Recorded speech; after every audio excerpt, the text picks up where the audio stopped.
नमस्कार दोस्तों। अभी अभी खबर आया है कि बेंगलोर के बहुत सारी एरियाज़ में एक ही टाइम में धमाके की आवाज़ सुना जाने की दावा हो रही है। ये बात ट्विटर में भी हलचल मचा दिया है।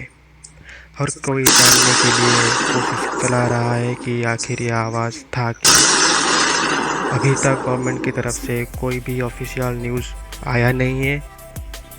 बस खबर ये है कि किसी का कोई नुकसान नहीं हुआ है। बाकी इन्वेस्टिगेशन चल रहा है। सब लोग अज्यूम कर रहे हैं कि ये शायद सोनिक बूम से क्रिएट हुआ है। अगर आपके पास इस रिलेटेड कोई न्यूज़ है तो कमेंट में ज़रूर बताना। धन्यवाद।